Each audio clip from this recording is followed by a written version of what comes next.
Hello again. So this is the second part of the MIDI drums tutorial, and I'm gonna go ahead and open up the session exactly as it was before, and we'll do some note input and see how we can do that and make it sound realistic. I'm gonna use my pencil tool, which is 8 on the keyboard, the shortcut, and I'm gonna draw a region here. And there are several ways you can input drums. Of course, you can play them on the keyboard, but I'm gonna start first by just drawing everything in with the mouse. Let's start inputting notes. I have my grid on 1/16, and let's see. Here's my kick drum on C0. I'm gonna input just a basic groove.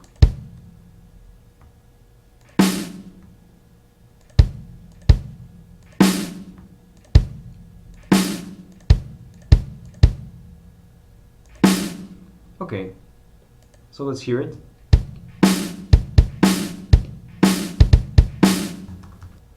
Okay, there we are. So what, I've just dropped the tempo a little bit so that the groove is clearer to us. Of course, that's not enough of a groove. A real drummer would probably have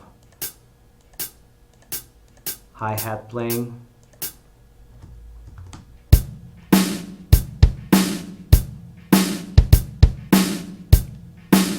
But since the groove is a bit slow, if I was playing, I would probably play 8 notes on the hi-hat.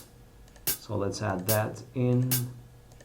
By the way, you see that I have my normal cursor, and when I'm pressing Alt, it goes temporarily into the pencil tool, which is a handy way, instead of switching to the pencil tool, just, you know, temporarily move into it. Let's hear that.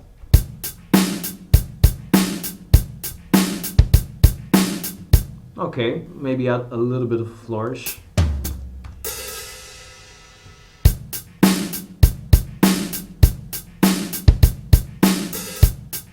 Okay, it's starting to sound like as if a person is playing. So that's one way to input notes, and we have this very basic thing. So I'm gonna show you a different way now, which I'm gonna input everything part by part. So I'm gonna start with the kick drum.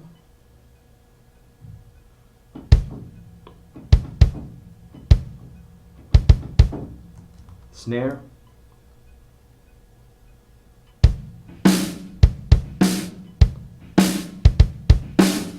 and hi-hat.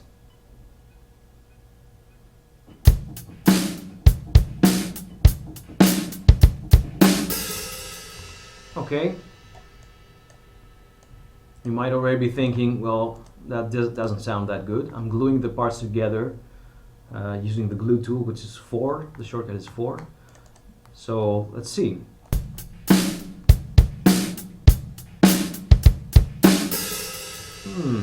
That sounds like a very that sounds like a human is playing, but a very bad drummer. Is there a way to fix that? Well, let's try quantize. Here's my quantize panel. 1/16. Q is the shortcut, so I'm gonna press Q, and everything is nice and tight on the grid.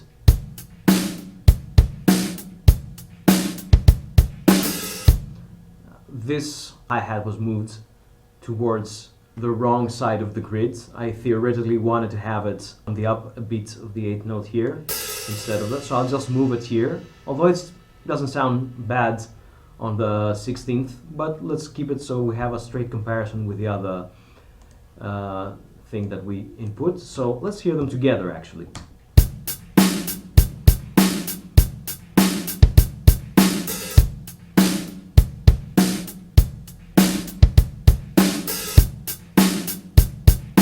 Okay, I don't know which sounds better to you guys, but to me, this one sounds much better, much more realistic. And why is that?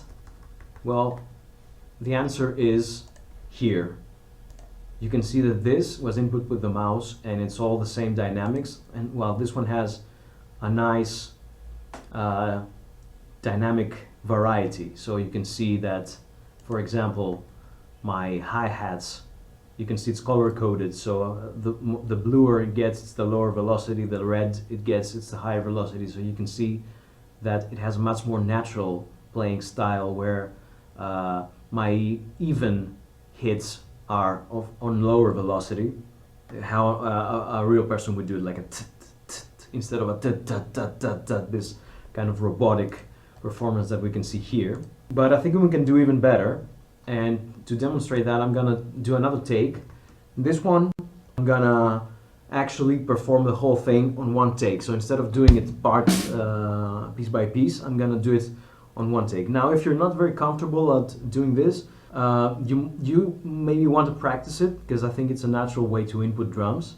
There is no way that you can play the whole performance on one go and have like drum breaks and all the nuances. You will definitely need to resort into mouse and editing and all that stuff. But to me, to set up like your basic groove, that's the most natural way, because when I play like that,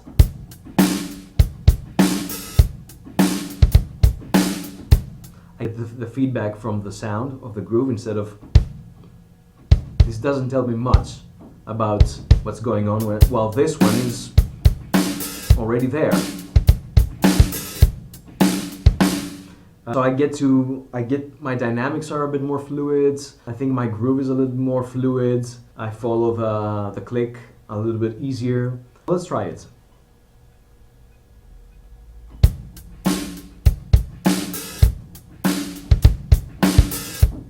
First of all, I don't need this because that's the start of the new loop. So I'm just gonna put my region here and my selection here. And this is what okay, let's change this to, it's like that, and there was no kick drum there.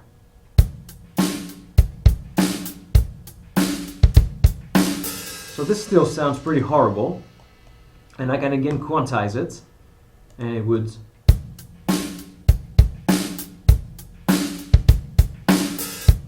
which is okay, but I want to try something different. Because when I quantize it, I notice something, that every one of those notes are exactly on the grid, which is not really a natural thing for a drummer. A real drummer would have a little bit of, he's not a robot, so he would be just slightly off the grid. So let's undo this quantize. What I'm gonna do is I'm gonna hit my quantize panel, and you can see here it has this IQ mode now, and I've made my own shortcut for it, which is Alt Q, because Q is my quantize, so Alt Q is to enable or disable, and you can see here when I Alt Q changes the mode. So I activate Iterative Quantize, and now you can see that here it says 60%. What that means is that instead of dragging my notes and snapping them on the grid, it's gonna drag them towards the nearest logical grid position by a 16th% of the distance. What that means is that not all notes move by the same amount. So if a note is 100 clicks away from the proper grid position, it will move towards it by 60 clicks. But if a note is 50 clicks away, it will move towards the grid by 30 clicks. So they will not end up in the same exact vertical position. And let's see it in action. So I'm hitting Q. See, everything moved just a little bit, but nothing is snapping, basically. So let's hear that now.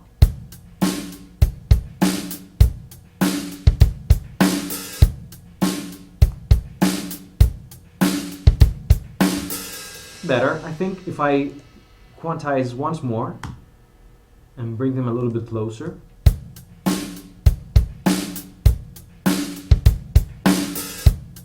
Okay. Now we're getting somewhere. One thing that I don't like in this, let's make them small so that it's easier to see. Of course, it doesn't matter how long these notes are, because these are triggering one-shot samples, which means that if I have a 16th note, a 13th, 32nd note, doesn't matter. It will just trigger the entire sample. So you notice that, as I said before, my even hi-hats are of lower volume. This one, because I accidentally pushed an open hi-hat when I was recording, this one is higher on volume. So I'm gonna come here on my velocity lane and just take it lower. I'm just clicking and passing above the line, and we'll change it. Another way to do that, in some cases you can see that here we have two notes that are pretty much aligned, so it's not easy to see here where the which one is which and change their velocity, and I don't want to do it like that because it will change both of them together. I can come here and hit Control Shift and click and drag, and it's changing the velocity. And another way to do that is select my note, and you can see it here. I have all the info about this note, and this is called the info lane, and if you don't see it, it's activated here, info lane. And one of the info that I get is the velocity, which is here. So I can click and drag up and down, or I can just use my mouse wheel while I'm hovering over it with the mouse. So let's hear it now.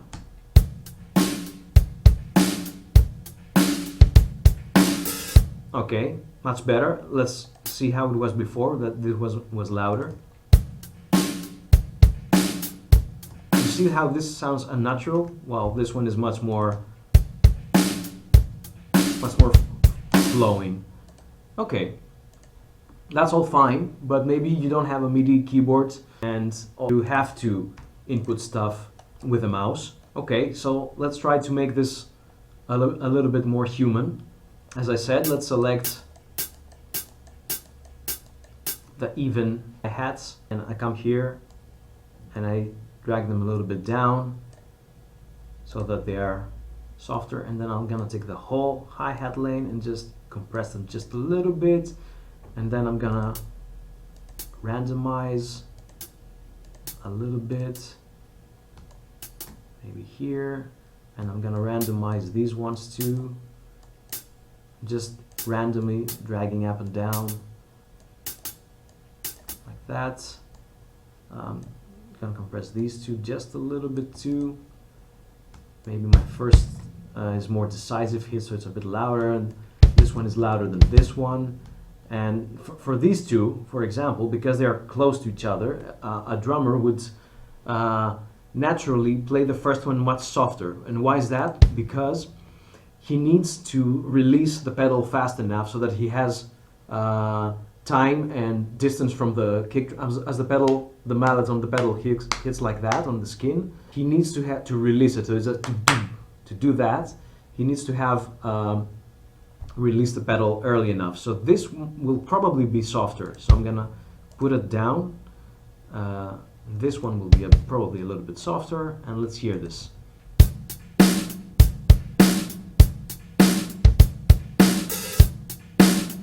Let's hear it with the others too.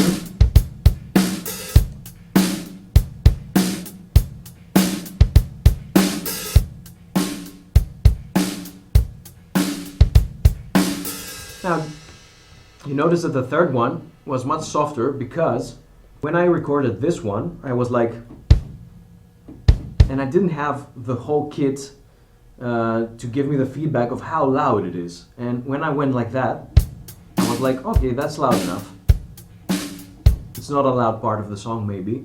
Maybe there's not much happening, or it's just that I get the full sound, so I'm like, I'm a little bit laid back while I was doing that. And basically, this kick is as loud as this, but it's just a kick. And then as I've added the snare and the hi-hat, it went on louder. And this one is the loudest because I had input it and my preset was on 100. So every velocity was on 100 when I began. Then we tweaked a little bit, but it was still louder. So I maybe compress everything a little bit. And the last thing that I want to do is that this is all fine, and we've done a bit of humanization here with the dynamics. And of course, you might go into as much depth as you want and randomize even more, but there are two things that make the distinction between a human drummer and a robot, and that's the one is dynamics and the other one is timing. So my timing is, the problem with this is that everything is stuck on the grid, and that makes it highly unrealistic. So right here on our quantize panel, if this is not open, you can click here and see it. It's also found here. And as you can see here, it has this setting that is randomize. So I'll close this one and go on this one now. And you see there's a randomize, and it says 0 ticks, which means that it will quantize straight on the grid. But if I add a few ticks, let's say 8 ticks for example, that means that when it drags the notes towards the grid, it will not place them on the grid. It will randomly place them between this space of plus minus 8 ticks between the grid line. So let's see it in action. I'm going to turn off my iterative quantize because it doesn't work complementary to the randomization, because you know, you're either loosely quantizing or you're other randomly quantizing. You can't have both. So I'm turning it off, hitting Q, and there you have it. So you see now my notes are slightly off. So let's listen to it.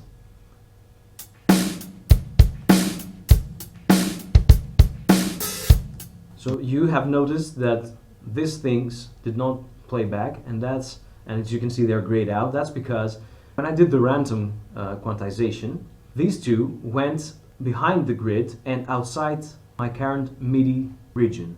How to avoid this is, one way is to make the region larger, so now they will play back. But I would normally not recommend that, because when you have this larger region, if I want to make a loop out of this, and I say, let's say I duplicate it, and I duplicate it, well, it's not the 2 bars that I've already input, because it's duplicating this extra thing here, while if this doesn't exist, it's duplicating properly, but then it's duplicating those 2 notes off the region. So how to solve this? Let's de-randomize those. So I've removed my randomize and I'm queuing, and I bring them on the grid again. One way to do it is select these notes, have my random here, and just randomize all those except those 2. Another way to do it is hit random until I'm sure that these notes are inside the grid. Both are valid ways, so that's an easy way to experiment with that. And if you're not sure, because the 8 ticks that I used was a bit of a choice made basically by experience. Maybe if I was doing a proper piece, I might keep it a little bit tighter, maybe 5-6 ticks. I usually find that between 12 to 5 ticks, depending on my tempo and the style of playing, it will be fine. One way to do that, to actually experiment and see, is if you see here, it says auto apply, so I can activate that. And now whatever changes I'm doing here are automatically going to be applied. So if I mouse over on the randomize and I drag my wheel and move it around, you can see that every change I do, I can see the changes real time being applied. And so I see that, okay, 11 ticks start to get a bit too wide of a distance between two notes on the same lane, so I might move it down, 7, 6, and I'm like, okay, this 7 looks okay, let's try with Q, a few different positions, and I see, okay, this sounds, maybe it's a bit too much actually. Let's put it on 6, let's put it on 5, and try. Okay, here's one that all my notes are inside. Again, as we've said, you can just select the ones that you want to randomize. So now, if I want, I can duplicate this, can select those again, can randomize again, maybe 6 ticks this time. And now I have 2 different grooves made. Oh, sorry.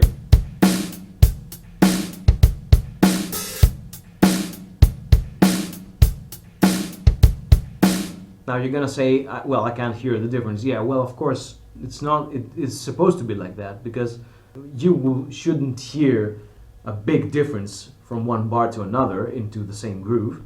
It just needs to add that touch of realism. It's you know, it's a finite detail, but it's a nice thing to have. And one last thing that I want to do in this thing is add a small break. What I'm gonna do is I'm gonna add crash symbol on my first. That's a bit loud. Let's say it's like that, and then I'm gonna add a little break here. So I'm gonna do like a left hand, right hand.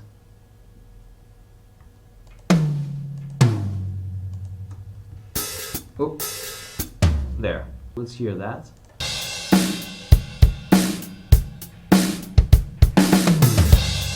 Okay. So this is not really something that a drummer would play, because has two hands and two legs, and this is not something that is comfortable playing if you only have two hands. Why is that? Well, we wouldn't have both the tom and the open hi-hat here. We wouldn't have this hi-hat here because I've already removed my hand to have the double snare, ta-ta, and then tom, tom, floor, tom. So taking this out. And one last thing, I have this crash, and I also have a hi-hat which no drummer would play because he would more likely play the crash cymbal with his right hand and then move it on the hi-hat. And so it would probably be like that, and let's listen to it.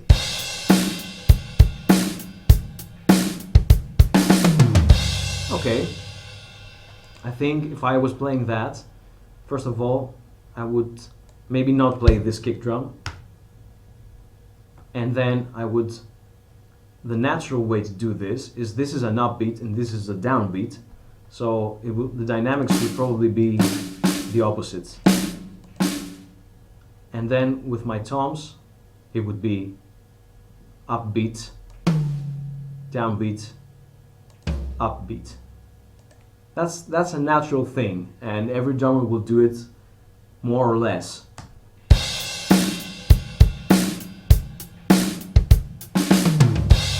So now you can see that it sounds much more natural. Since I input this by mouse, I will randomize a little bit. Maybe because it's a fill, I'll do a more extreme randomization.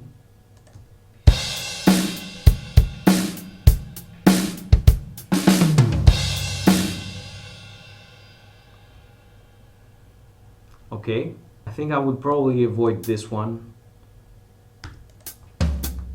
and have an open one here and then close it with my foot. This is the foot hi-hat, not the hand. So if you can hear the difference, this is like the stick on the hi-hat. This is the foot pushing the pedal and closing the hi-hat. So now what I've done is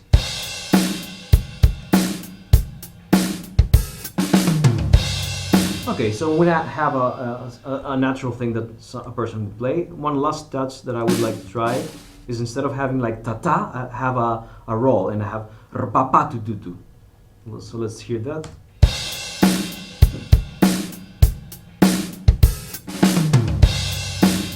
Okay, and there you have it. A pretty natural groove and a small little fill there on the drums. So I think that covers it for now, and I hope you enjoy that, and leave a comment if you have any questions about this or any suggestions for what I should cover next. And remember that I'm always doing these without any pants. Bye!